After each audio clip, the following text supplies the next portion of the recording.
ભાઈની ગાડી લાગી છે, એ જશે ભાંડુપ.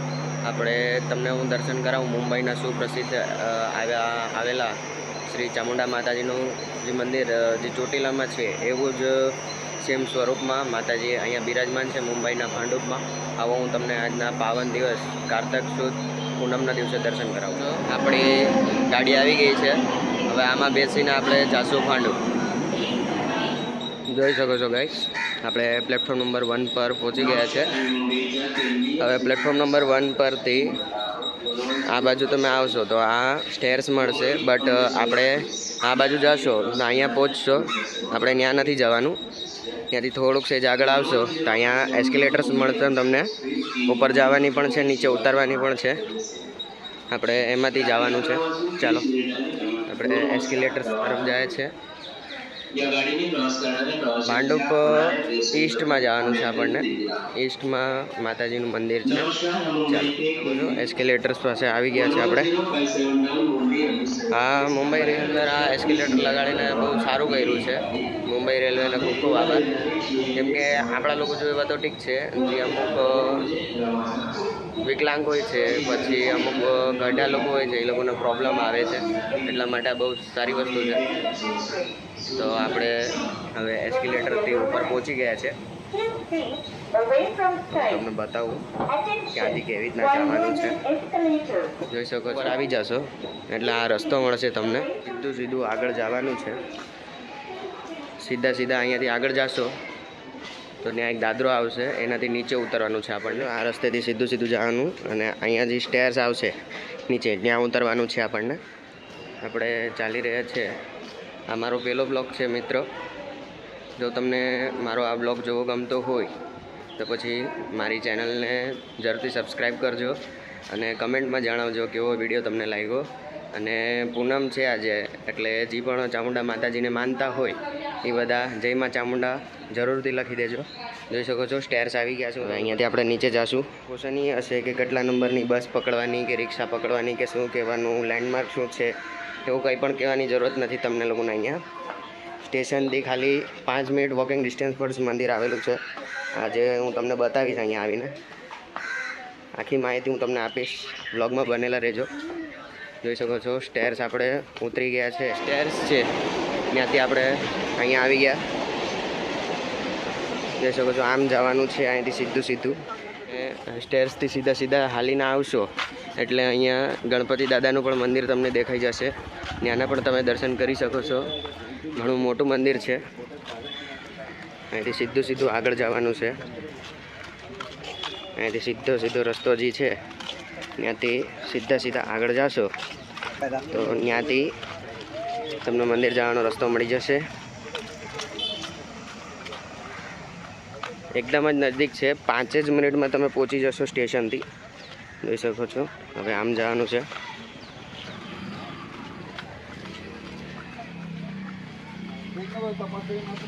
એ સીધા આપણે ચાલીને આવીએ એટલે આમ રસ્તો આવશે અહીંયા. હવે આ જે રસ્તો છે અહીંયાથી સીધું જવાનું છે. સામે તમને અહીંયા જ્યાં દેખાય છે ને એક નાનકડો પુલ આવશે. એ પુલને તમે ક્રોસ કરીને જશો એટલે મંદિર સામે જ તમને દેખાઈ જશે. ચાલો હું તમને મંદિરના દર્શન કરાવું. આપણે અહીંયાથી સીધા જઈ રહ્યા છે. અને જો કદાચ તમને એડ્રેસ ગોતવામાં કંઈક પ્રોબ્લેમ આવતી હોય તો હું તમને એક લેન્ડમાર્ક આપું છું, તો તમે જરૂરથી અહીંયા એજ્યુકેશનલ સોસાયટી કરીને અહીંયા કોલેજ છે મોટી, એ કોલેજના જ સીધા રસ્તામાં જ આપણને જવાનું છે. અહીંયા ચાલો. નૈસર્ગિક વાતાવરણ બહુ સારો છે, તમને લાગશે નહીં કે આવી સરસ મજાની જગ્યા મુંબઈની અંદર આવેલી છે કરીને. આ આપણે ભાંડુપ એજ્યુકેશનલ સોસાયટીથી સીધા ચાલીને આવ્યા. મેં તમને કીધું હતું અહીંયાથી આ પુલ છે, આ પુલને આપણે પાર કરવાનો છે. હવે આ પુલ આપણે પાર કરી લઈએ.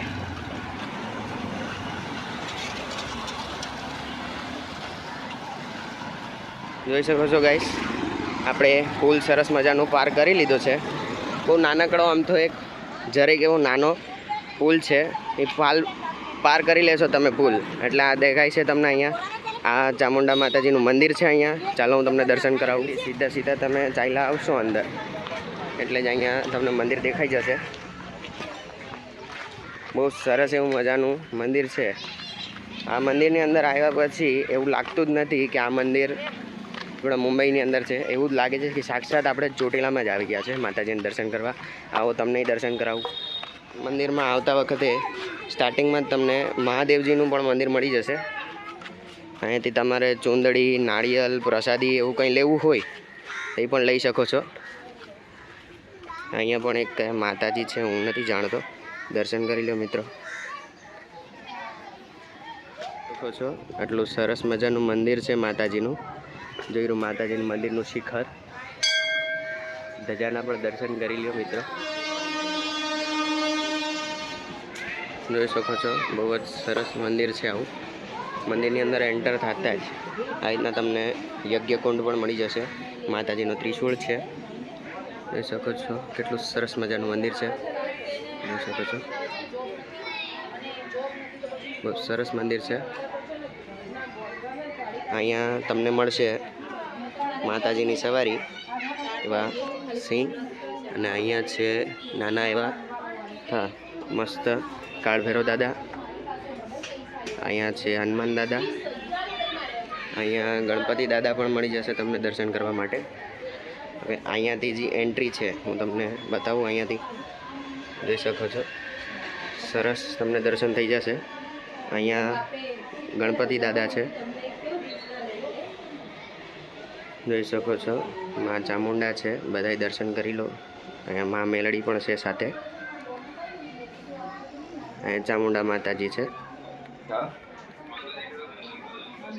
જોઈ શકો છો. માતાજીને દર્શન કરી શકો છો તમે.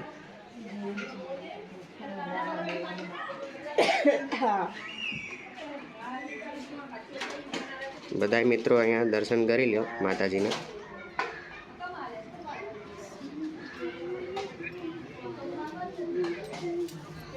જે આ ગર્ભગૃહ છે એની અંદર આવું મસ્ત એવું શણગાર કર્યું છે, જ્યાં માતાજી બિરાજમાન છે.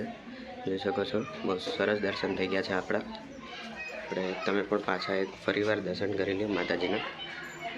માતાજીના ચરણ પાદુકા છે, જોઈ શકો છો. આ નાના માતાજી રાખ્યા છે અહીંયા, ત્યાં મોટાજી અહીંયા બિરાજમાન છે જે માતાજી બે મુખી સ્વરૂપે. એમના પણ દર્શન તમે કરી લે. જે માતાજીનું જે ગર્ભગૃહ છે એની બાજુમાંથી એક આવો રસ્તો પણ તમને દેખાશે. અહીંયાથી તમે માતાજીના મંદિરની પરિક્રમા પણ કરી શકો છો. બહુ સરસ મજાનું અહીંયા સજાવટ કરી છે માતાજીના મંદિરમાં. સરસ દેખાય છે મંદિર. અહીંયા આવ્યા પછી તમને અંદરથી એવું થશે જ નહીં કે આ મુંબઈની અંદર આવેલું આ મંદિર છે. અહીંયા તમને એવું જ લાગશે કે આપણે સાક્ષાત ચોટીલામાં દર્શન કરવા આવ્યા છે. બહુ સરસ એવા આપણા દર્શન થઈ ગયા છે માતાજીના મંદિરમાં. જો તમે પણ માતાજીની ઉપર વિશ્વાસ રાખતા હોય તો અચૂક જ એકવાર મુંબઈની અંદર તમે જ્યારે પણ આવો તો ઘણાને મોઢે સાંભળ્યું હશે તમે કે મુંબઈમાં આવો અને સિદ્ધિવિનાયક ન જાઓ તો મુંબઈમાં શું કર્યું તમે. તો હું તમને રિકમેન્ડ કરીશ કે તમે એકવાર જો મુંબઈ આવતા હોય તો સિદ્ધિવિનાયક મંદિરની સાથે સાથે ભાંડુપની અંદર આવેલા ચામુંડા માતાજીની મંદિરની ભેટ લેવાનું ભૂલતા નહીં. એકવાર અચૂક જ આવજો, તમને સરસ એવું મજા આવશે, બહુ સારું લાગશે. અને સેમ ટુ સેમ તમને એવું જ લાગશે કે માં ચોટીલામાં જે બિરાજમાન છે એવું જ સાક્ષાત માતાજીનું જે અહીંયા ચોક છે, માંડવો છે, સેમ ટુ સેમ એવું જ લાગશે. મેં તો દર્શન કરી લીધા છે, વિડીયોના માધ્યમથી મેં દર્શન તમને કરાવ્યા છે. તમને વિડીયોમાં તો સરસ લાગતું જ હશે, પણ હું તમને એકવાર હું પોતે જ તમને સ્વયં એમ કહીશ કે તમે એકવાર પોતે અહીંયા આવીને અચૂક જ તમે એકવાર ભેટ લેશો ને તો તમને પોતાને જ બહુ મજા આવશે. બહુ સરસ એવું મંદિર છે. મેં તો દર્શન કરી લીધા, તમે પણ દર્શન કરી લીધા હોય તો નીચે કમેન્ટમાં જય માતાજી જરૂરથી લખી દેજો. આજે અત્યારના આપણે જે મેં તમને મંદિરના દર્શન કરાવ્યા શ્રી આપણે ભાંડુપની અંદર આવેલા ચામુંડા માતાજીના મંદિરના, એ મંદિરના મહારાજ સાથે આપણે અત્યારના વાત કરી રહ્યા છે. જય માતાજી મહારાજ. જય માતાજી. શું નામ તમારું? શિવરામ રાઠોડ. શિવરામ રાઠોડ. તો મહારાજ હું તમને એમ પૂછું છું, આ મંદિરને અંદાજન કેટલા વર્ષ થયા હશે? લગભગ 40 વર્ષ થઈ ગયા. 40 વર્ષ થઈ ગયા હશે. ઓકે. અને અહીંયાનું એડ્રેસ શું છે? આ ભાંડુપ ઈસ્ટ છે અને વીર સાવરકર માર્ગ. Okay. Near Menon college. Okay. આ એરિયાને ચામુંડાનગર કહેવાય છે. ચામુંડાનગર. ચામુંડા માતાના મંદિરના હિસાબે ચામુંડાનગર નામ છે. ઓકે. તો મહારાજ જે અત્યારના હાલમાં જોઈ શકીએ છે જે મંદિર અત્યારના વિશાળ રૂપ જે લીધેલું છે એવું પહેલેથી એવું હતું કે નાનું હતું મંદિરને એને મોટું કરવામાં આવ્યું? આ ધીરે ધીરે કરીને મોટું મોટું થતું ગયું છે. ઓકે અને મોટી મૂર્તિ સ્થાપના 99માં 99માં થઈ છે. ઓકે 1999માં. હા. ઓકે. અને આ જે મંદિર છે એમાં પ્રસાદી કે ભંડારો કે એનું શું માહિતી છે એ વ્યુઅર્સને આપો તમે. અહીંયા વર્ષના 4 હવન થાય છે. ઓકે. પહેલું હવન વર્ષનું શરૂઆત એટલે જે આપણું કેલેન્ડર હોય 1 જાન્યુઆરી, જી જી. એ હિસાબે જે 1 તારીખે હવન હોય થાય છે. ઓકે. અને બટુક ભોજન રાખવામાં આવે છે, બાળકોને જમાડવીએ છીએ. જી જી. અને બીજું ચૈત્ર મહિનાની 8મમાં હવન થાય છે. ઓકે.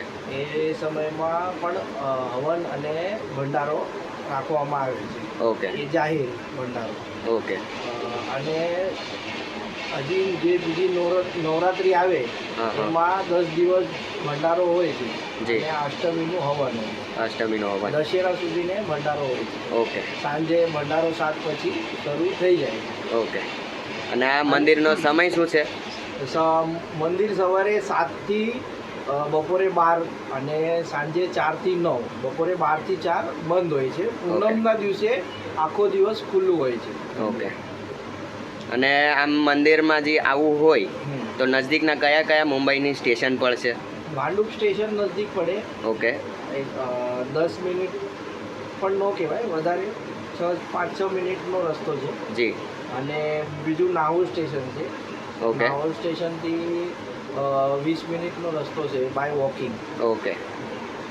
સરસ માહિતી આપી તો તમારો ખૂબ ખૂબ આભાર. જય માતાજી. જય માતા. મિત્રો કેટલી સરસ એવી માહિતી આપણને મળી ગઈ છે મંદિર બાબતથી. તો હવે આપણે રજા લઈએ અને આવા નવા બ્લોગ જોવા માટે આપણી ચેનલને જરૂરથી સબસ્ક્રાઈબ કરી દેજો. નવા બ્લોગ સાથે મળશું. ત્યાં સુધી જય માતાજી, જય દ્વારકા.